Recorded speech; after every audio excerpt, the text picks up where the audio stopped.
Today's stock market brief, my camera's going to be off, and Coco wanted to say hi. So, hello. What's going on, everybody? Michael Silva here. You're watching the Daily Stock Market Brief. This is the show that I post Monday through Friday. We use technical analysis to get a good idea as to where the market might be headed next. In today's video, we're going to be talking really about finding opportunities coming into this post-election season. I'm going to be looking at a sector that I talked about earlier October and even in September. We're going to get into the indices, some indicators. We're going to talk about the US dollar. Got a lot to talk about, got a lot of different charts. I'm going to try to make this flow as quickly as possible. I don't got my camera on today again, and that's just simply because it'll allow me to get this video uploaded a little bit quicker. Let's get into it.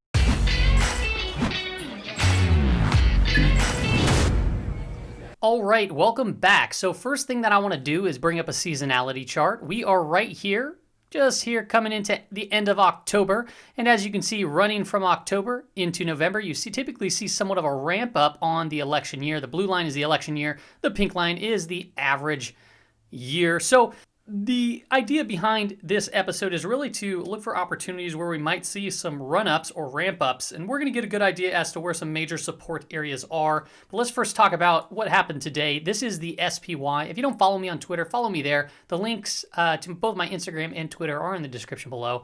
I posted this on Twitter. Sheesh, I'm talking too fast. Right when this candle right here on the 30-minute time frame started to break above the 20-period moving average, and basically what I stated was, we're coming into a pretty solid area of resistance right here. If we get above it, we can start heading towards to close this gap. Well, we started closing in on the gap, very small, and then got rejected and really jammed down into close on a lot of volume. This pink box right here, that actually resembles where the price action is trading after hours. Why are we trading way down there after hours? Well, as you probably already know, earnings for the big tech companies came out. So crazy. We saw a good run up today, and then an aftermarket, man, just everything was getting destroyed. Twitter up 8% for the day, down 17% after hours. Holy moly. Amazon up 1.52%, goodbye, after hours down 2%. Facebook up 5%, down 2.3% after hours. Look at Apple. Apple was up 3.71% today, and after hours it is already trading down to $5.37, which is down 4.6%. The only thing actually doing decent after hours right now is Google, and that is trading it traded up 3% today, and now it's up 6.75% after hours. Now, this could change. This was pulled at about 3 o'clock, I think it was, somewhere around there. Not exactly too sure when I pulled this. 4 o'clock, maybe. Maybe a little bit past 4. I don't remember when I pulled these. Here is the sectors that performed today, and I'm bringing this up for a particular reason, seeing what was, winning and losing both today. But keep in mind, obviously, the S&P 500 is getting pretty crushed right now, and the futures market should be opening. So, we'll see what happens in the afternight markets.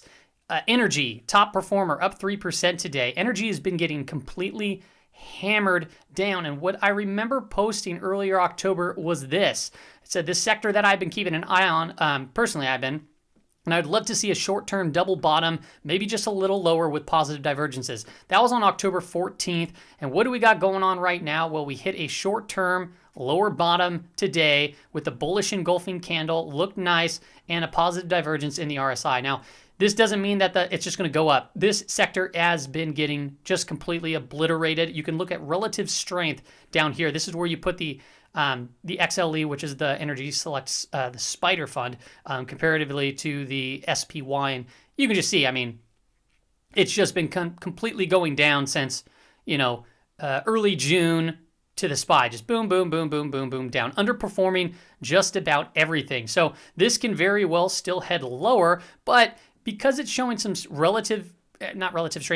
strength in the RSI here, and we have this positive divergence, and we have a bullish engulfing. Yes, it's still below and in bearish context overall, but it's worth seeing what could be potentially performing in that sector. So I bring up the sectors, and it kind of breaks it down into different industries where we have renewable energy equipment all the way down to cold total stock. And as you can see here, in the last month, renewable energy equipment has been just doing absolutely incredible if this wasn't doing this good, I think the energy sector would be even lower at this particular point in time. So when I started looking into renewable energy, you'd look into the different stocks. We have OPTT is up 80% for the month. This was actually on my weekly scan, but we were waiting for a specific level for it to get to in order to buy it. So I'm going to be talking about this. I'm going to talk about a few individual energy stocks I'm just going to have an eye on. Does not mean that I'm going to be buying them. Does mean that I own them right now.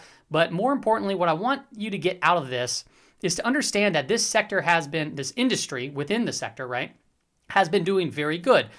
And if you look down here, you got this sun run, and it's been doing really bad. So it's kind of interesting to see that, the sector's doing so good. What's going on with this company right now? Is there potential opportunity to get in? And when you pull up the chart, now it did just cross over under the 50 period moving average. But when you really kind of look at it, it's just been pretty strong overall since July. And this actually, I remember calling this chart out on, I forget when exactly, right here it was, on my weekly scan. On this particular day from late July into August, there was like no movement in the price, but there was just an incredible amount of volume coming in. And we posted that on the weekly scan, and what do you know, from that day on, it just really boom, boom, boom, boom, ran up. We had this big pullback, ran up again. Now we're getting really topped out at 80, and now we're pulling back. So still, it's a very strong stock. So what I'm looking for here is to see something very similar to that took place here. We're seeing the volume.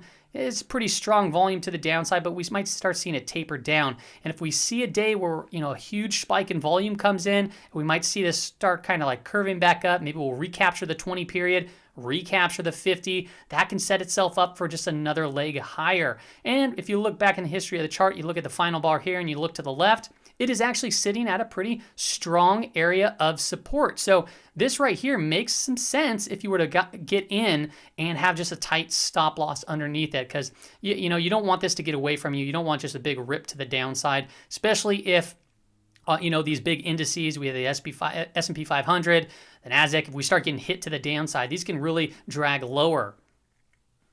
Here is another one, OPTT. Now this is the one that I said if we get above here, this was on last week's weekly scan. If we get above, that'd be just potentially a really good run up. It was kind of creating a bull flag, low volume, consolidating. Now we're kind of seeing it down to the downside.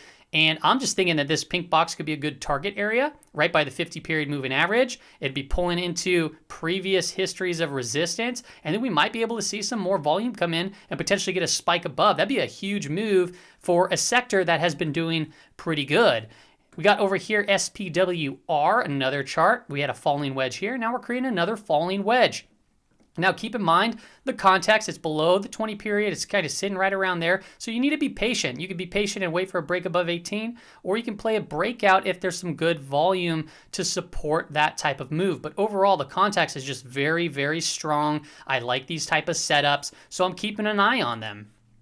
Over here is Plug Power. This has also been on the weekly scan just multiple times. And if you're wondering what the weekly scan is, that's a show that I do every Saturday where I kind of just pick the top stocks that I'm looking at and kind of tell you how I'm going to trade them. Unfortunately, this week we had some good setups, but I didn't enter into any of them. I posted that on my YouTube community tab and also Twitter just because we had that big gap down. It kind of destroyed those positions. But overall, I do post on some other charts on Twitter, and I'm doing pretty good. One of them is NIO, but we're not going to be talking about that right now. So moving on. First off, what I want to point out is this run up, and then we kind of pull back to the 50 period. These little blue circles is every time it pulls to the 50 period, it acts as support. We're there right now. Not too bad. And if you look on the blue horizontal line, it's at a previous area of support as well. So this right here makes actually a good risk versus reward trade. Can we go lower? Absolutely, we can go lower and get crushed. But based on the setup, based on the previous history, goes up, consolidate, boom, consolidate, potentially boom. It just offers a good risk versus reward setup. Now, what's interesting is on this pullback here, right here, you see this red hammer candle and almost here, but to the 50 period, it also landed on a horizontal line looking back at the previous history of the chart. So we see this right here, we saw this right here, and now we're pulling back into it. So, hey, maybe history repeats itself, but that's all I really wanted to talk about on the energy sector. Let's talk back about the SPX. This is the S&P 500 index. Really what we got going on today, you can call, I don't know. This isn't, sheesh. I don't know whether to call this a bullish day or a bearish day. I call it just a very confusing looking day, to say the least, especially knowing what's going on after those big tech earnings. Overall, though, we saw some really good strength, got tagged almost by the 5 EMA and then got rejected, closed halfway into this candle. So we saw some strength, but now after hours, we're seeing some weakness. It's hard to say what's going to happen, but you know, what is the chart telling us? Well, the chart is telling us that we have some gaps above us that need to get filled. We have a lot of fear. We have, you know, back and forth talks about all this stimulus. We had the presidential election.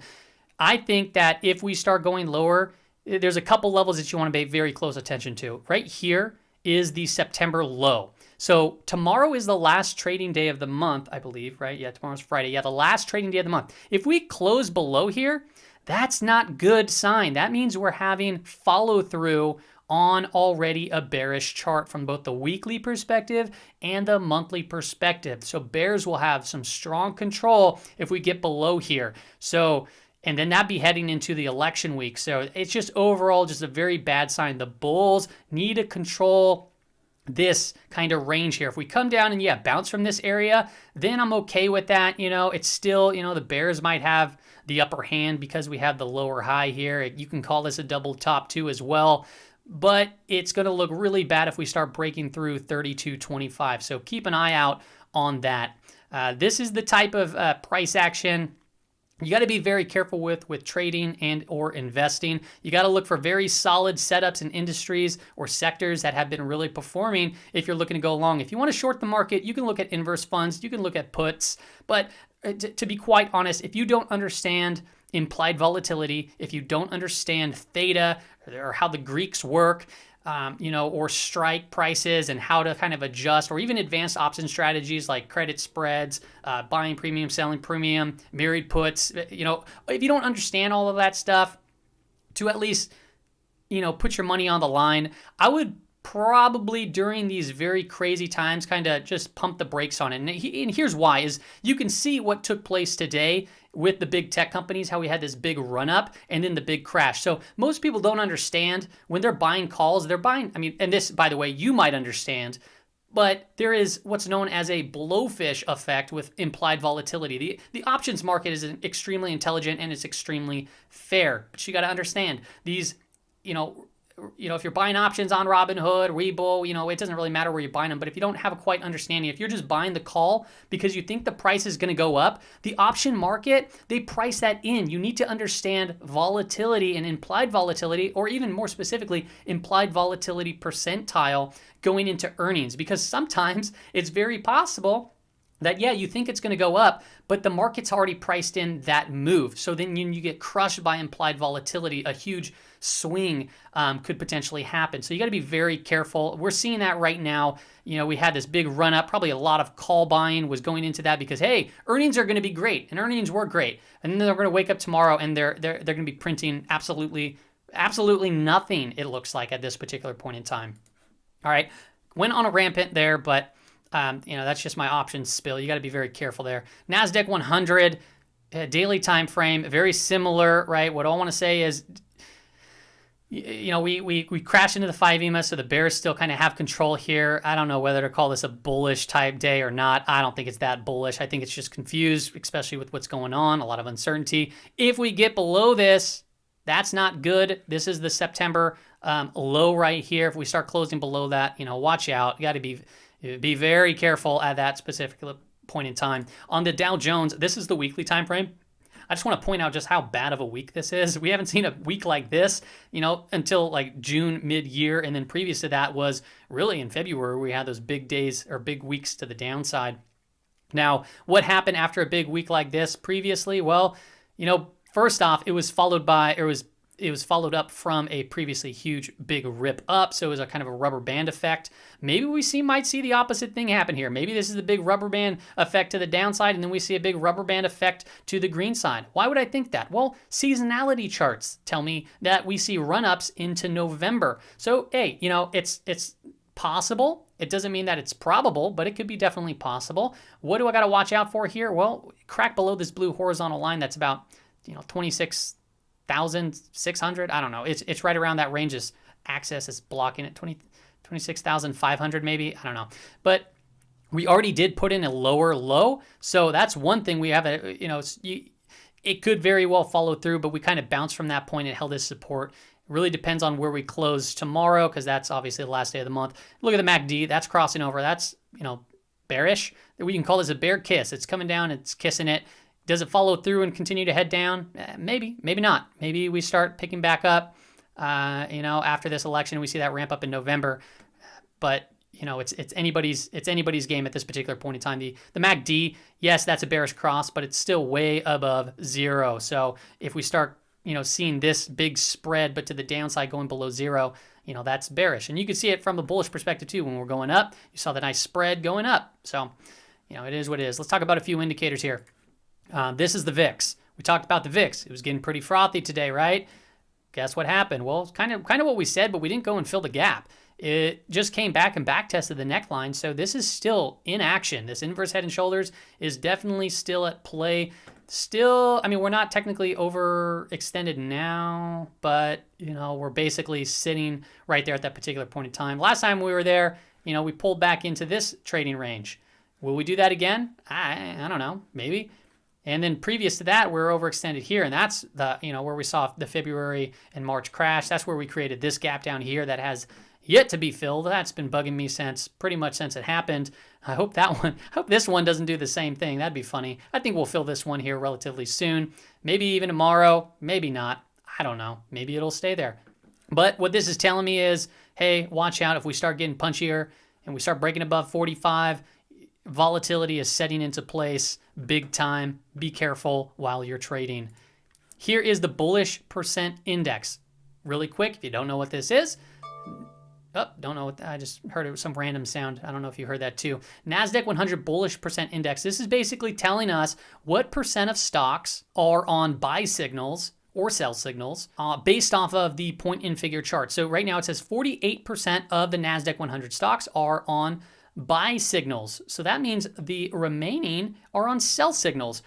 You might be thinking, okay, so what does this mean? How can I use it? Well, I like to use the RSI on this. When it gets overextended in certain areas, that's when it's likely to see some type of bounce. Now, over here was the last time we got overextended to the downside. It also created what's known as a bullish divergence. We had, a lower low here, but we had a higher low here on the RSI, and it moved to the upside. And what did we see happen? Well, when that took place, we started ripping up all the way to a high of 12,000. Then we got overextended. We talked about this. Remember, we were throwing out the warning signs on October. Everybody, there was a lot of hype with all those gap ups. Everyone's like, it's going, new high. There was also a bunch of people saying, oh, it's a double top. So a lot of smart people were prepared already. We were too, overextended. Then we got shot right back out to the downside. This is a little bit lower than what it was yesterday, but we're still not overextended. That means we still have room to potentially go lower. What's interesting here is we're very close to being overextended. And when you look at the chart, we're coming into that area of support, that September low. So, that goes for the S&P 500 as well, and pretty much just all the indices at that point. Dow Jones did the same thing. It actually reached a little bit lower, but closed above it. But we're pulling into it. That could be the overextended move, and that's why I'm thinking, hey, the seasonality chart might be at play right now. We very well might be overextended here tomorrow, and then guess what? Go into November, and we see that rampant move to the upside. And then, we have to play it by ear. It might be too aggressive to the upside, and then we get overextended, and then we have to head back down, potentially making even lower lows than the previous month. So, we'll see.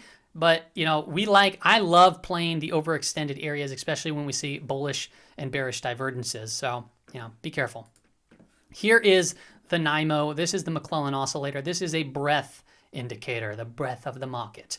These pink shaded boxes here represent just similar times in history. 2018 here, and we have 2020 here. We peaked out here and we peaked out here, both on negative breadth. Okay, this is a histogram of the NIMO. When it's red, it's a negative breadth. When it's black, it's a positive breadth. And just the other day, we hit a double bottom. I don't know what you want to call this, but basically they reached a negative reading of minus 80. So it's likely to see a bounce at that point when we saw it previously happen. And then we ramped up to minus 54. Still a negative breadth for a positive day. So take note. But if we start seeing it push more to the upside, that could very well, like I said, run us into November on that upside move. So we're seeing an overextension, and we've seen the seasonality chart, right? We've seen the seasonality chart. Let me bring it back up here. Boom. Right from here, that's the end of October into November, decent size to the upside. Nothing crazy, but boom, up to the upside. And then obviously it pulls back there. But keep that in mind. It kind of seems like we might be setting up for something like that. Now, very similarly, you can see the just how similar these chart, like this time frame is. It's crazy. So, high negative breath, we pulled down, we bounced and saw a sharp increase, and then you did right here, and then we pulled back, okay? We saw a boom, high on negative breath, saw this steep decline, and then boom, up, okay? On positive breath. And look at the positive breath here, matches up pretty darn close to the positive breath there. Boom, we see the downside move into a negative breath. Boom, we see the downside to the negative breath. This one only had this much of a negative breath, but we were there the other day. This is a stronger negative breath, but it's also a stronger move, okay? So keep that in mind too. Then what did we see? Well, we saw that run up. Interesting, right? So if we're seeing a run up here and it's playing so similarly, maybe we see the continuation to the upside, like I've been saying, into November. That would literally make this 2018 move the exact same as this 2020 move. The only difference is it ran up one more time to come up to this level, right? Boom. And then we saw that real big rip to the downside. So, buckle in. If that's the case, that can take us a lot lower, probably into the main target that we've been talking about, 3,000 to 3,100, that kind of zone there, which could be a very good opportunity to go long. Let's talk about commodities. Here is gold. I redrew out gold. I had it up here, and then it was kind of going down and then trending aside. Then I was like, you know what? This kind of looks like a falling wedge. Might as well draw it out like this. A couple pink boxes. Those pink boxes right there represent actually where I will be picking up some gold. I changed my mind a little bit. I was going to be picking up around 1,800 to 1,815. I'm thinking that I might pick up if we get a little bit more of an extended move to the downside, just a little bit right here.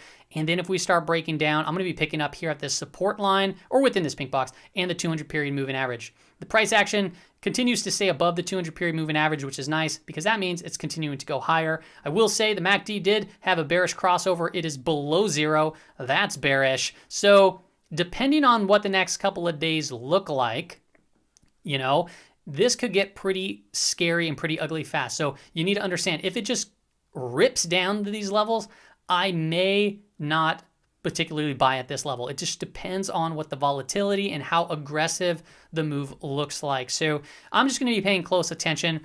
And the reason why also is because the dollar seems to be breaking out, which we'll talk about here very shortly. Here's silver. Silver's putting in a nice little hammer candle right here. We might see a little short-term bounce, but keep in mind the MACD did cross over. That is bearish, and it's below zero. Is this the start of a new trend? Maybe. If we start breaking through 22, I don't see why we can't go hit the 200 period moving average at 1998, basically 20 bucks. We broke down through this ascending triangle. That's bearish. RSI is kind of just heading sloping down.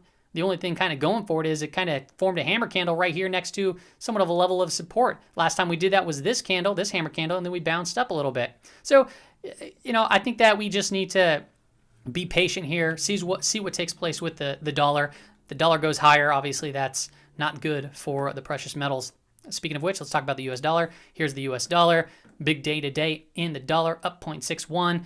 As you can see, I took off the head and shoulders pattern, the left shoulder, head, right shoulder. Why did I do that? Well, simply because the last 2 days ramped it up. Why didn't I put back the cup and handle?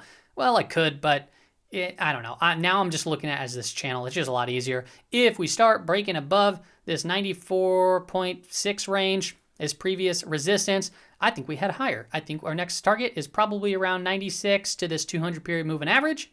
If we start breaking lower, that's gonna be good for gold and other precious metals, that's for sure. But also keep in mind, this was interesting. We had a nice big up day, took back the 20 period moving average, took back the 50 period moving average completely. This could be the start of that trend change. Now we did that back here, and then it crossed over, but then we started pulling back. Now we're starting to move back through that again. So there's a little bit of resistance at 94. Obviously, it broke above that today and then came back down. So we need to kind of watch that. And you can look at this blue horizontal line coming back through the chart a little bit, and you can see how it got rejected multiple times there and then pulled back. So we very well might be just paused in this range till further notice. I'm looking at, like I said, 92 and basically 95. Okay, break above, bullish. Break below, bearish. It's as simple as that. All right, everybody. That's all I have for you on today's stock market brief. Appreciate you stopping by. If you have any questions, comments, concerns, emotional outbreaks, leave them in the comment section below. See ya.